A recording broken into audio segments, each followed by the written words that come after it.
The year was 2174, and most of the galaxy had forgotten about Earth. Alien empires spread across the stars, building huge fleets and powerful weapons. They had no time for a small planet like Earth, where people still argued about borders and fought small wars. To them, humans were weak, slow, and not worth noticing.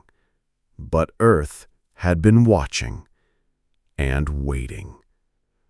Deep in space, hidden behind the red rocks of Mars, a secret shipyard worked in silence. For over 20 years, scientists, engineers, and soldiers built something no one saw coming. It was not just a ship, it was a message.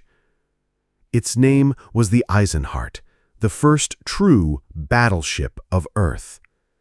Big, dark, and built like a fortress, the Eisenhart was made to survive war. Its armor could stop energy blasts, its railguns could hit targets millions of miles away, and its core used a mix of fusion and antimatter, power no alien race expected from humans. The ship was quiet, fast, and deadly. On the bridge, Captain Daniel Wright stood tall, his eyes fixed on the view screen.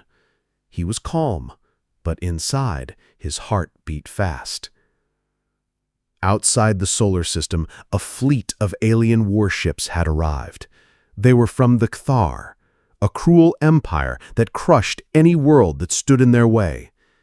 They had sent no warnings, no talks, only silence. And that silence meant one thing: surrender or die. "They think we're helpless," Daniel said, his voice low. Lieutenant Claire Foster, the ship's weapons officer, checked her screen. "They're moving into attack formation. They don't know we're here."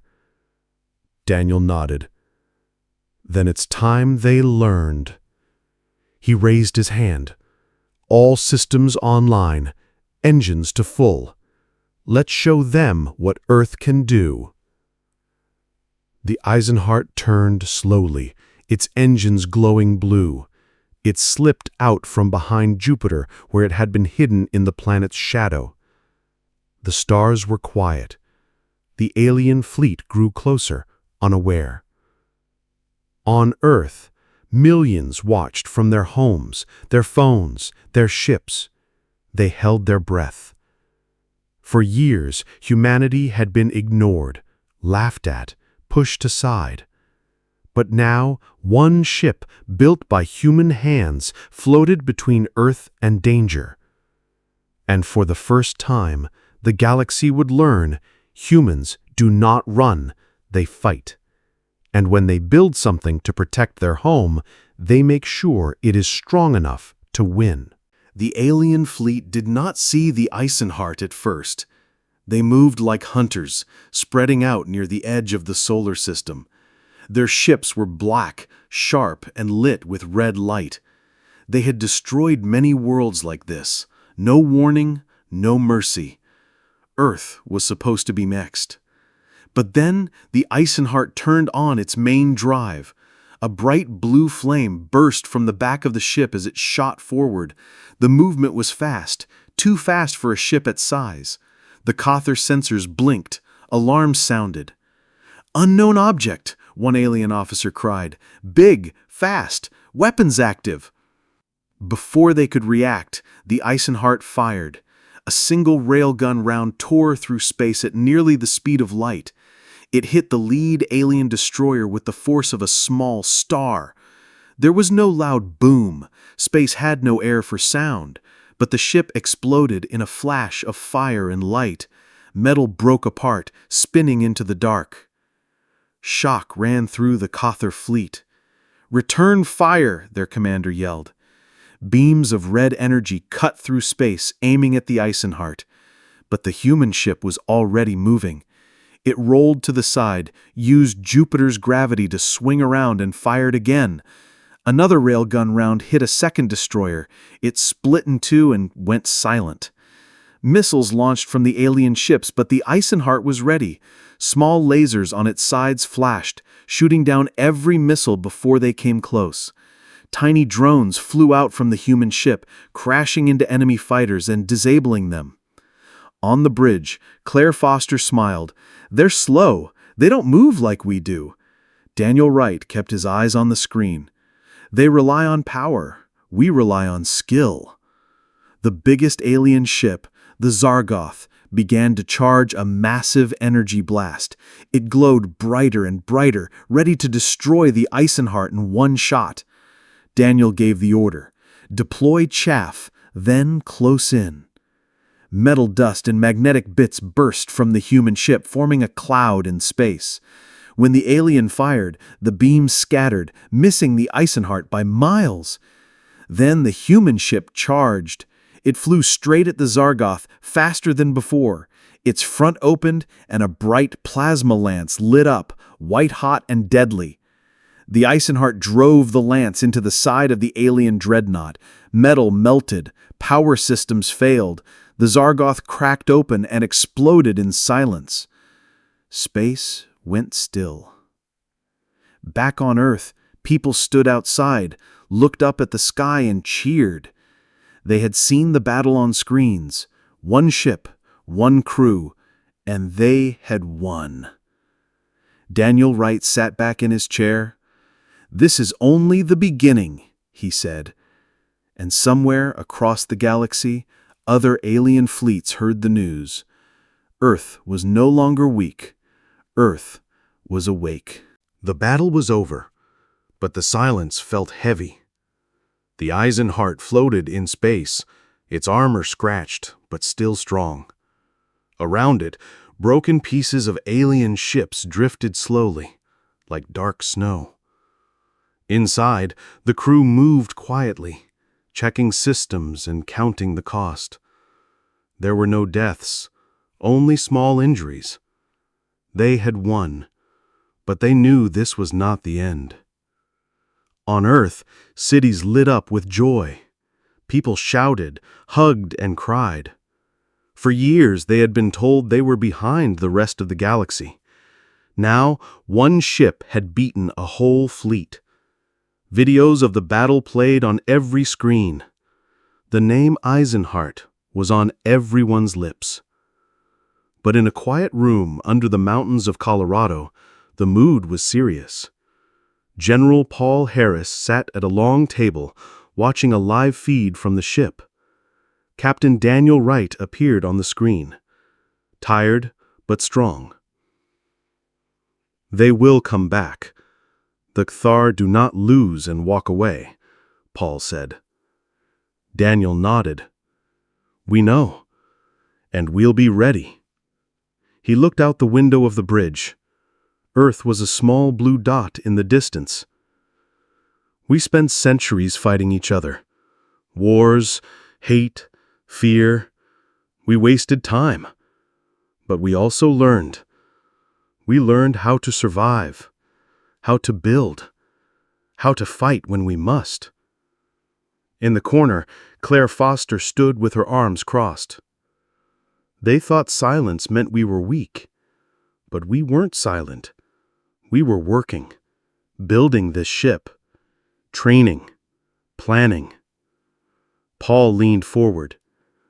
"We have 3 more battleships coming, bigger, stronger, and we're sharing the plans with Mars and Titan. Humanity is not just on one planet anymore." Daniel smiled, just a little. "Let them come. Let the galaxy see what happens when you threaten a species that survived ice, fire, and itself just to stand here today." Back on Earth, people began to change. Nations worked together like never before.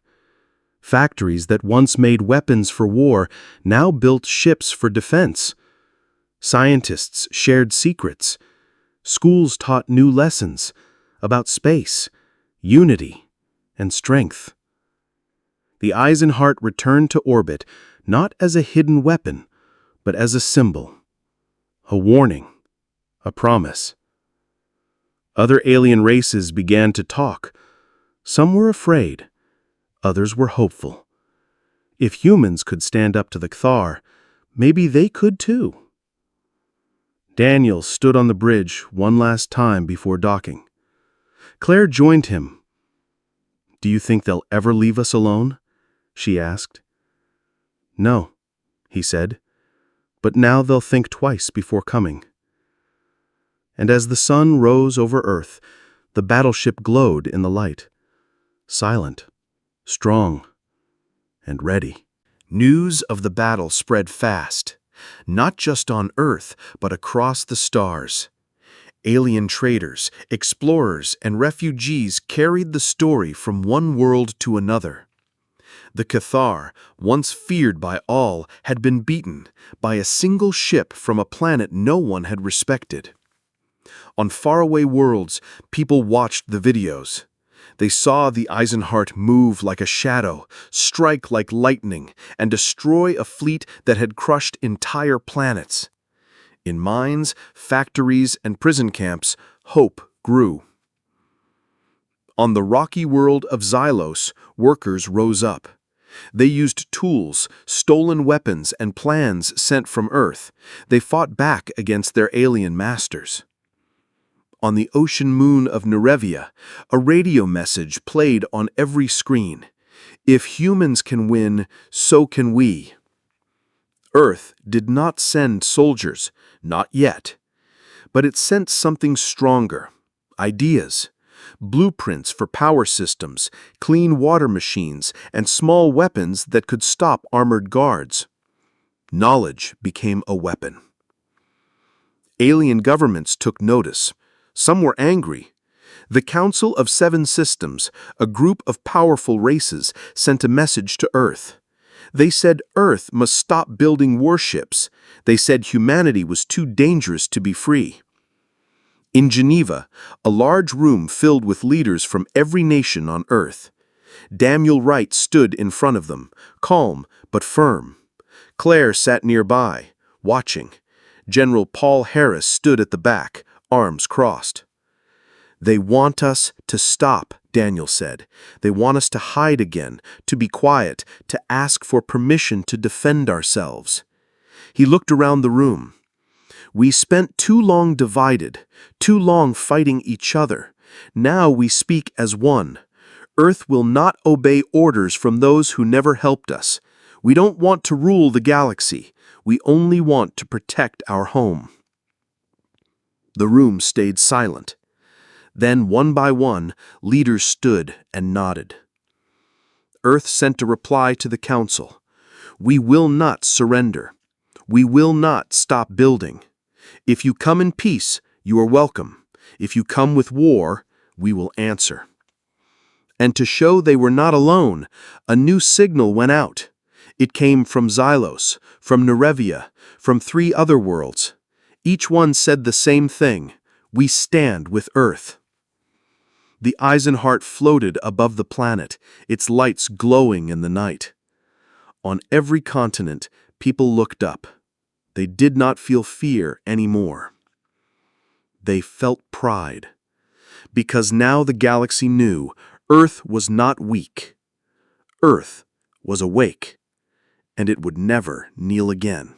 Years passed. The world changed. The Cathar did not forget their defeat. They built a new fleet and sent it toward Earth. But this time they were not alone. Ships from Xylos, Nerevia, and other free worlds joined the Eisenhart near the edge of the solar system. Together, they stopped the fleet before it could reach Mars. No big battle was needed. The moment the enemies saw the line of ships, Earth's battleships and their allies, they turned back. The galaxy had learned a new truth. Earth was not just strong, it had friends. On Mars, life grew. Domes spread across the red soil. Farms, schools, and spaceports rose from the dust. The first child born on Mars was named after the Eisenhart. People no longer saw Earth as the only home. They saw a future among the stars. Daniel Wright retired. He did not want power or fame. He went to the Lunar Academy, where young men and women trained to fly the new ships. He taught them not just how to fight, but why. "We don't fight for revenge," he said. "We fight so no one has to live in fear." Claire Foster took command of Earth's deep space fleet. Under her watch, more ships were built. Lincoln, Hawking, and Santos, each one faster, smarter, and stronger than the last. They did not go to war. They went to protect, to explore, to help. One evening, Daniel stood on a high deck on Mars. The sky was orange, the sun setting behind the rocky hills. Claire walked up beside him. Both were older now, their hair touched with gray, but their eyes were still sharp. A new battleship rose from the launch pad in the distance. Its engines burned blue as it climbed into the sky. People waved, workers cheered. "Looks even better than the Eisenhart," Claire said. Daniel smiled. "They'll do good things with it." She crossed her arms. "The council still talks, says we have too much power." "Let them talk," he said. "We didn't build these ships to scare anyone. We built them so we'd never have to run again." They stood in silence, watching the ship climb higher until it became a bright star among the others. Down on Earth, children looked up at the night sky. They pointed at the moving lights and dreamed of flying among them. Because now everyone knew the story. The galaxy once laughed at Earth. Then it cowered in fear. And now? Now it watches and waits to see what humanity does next.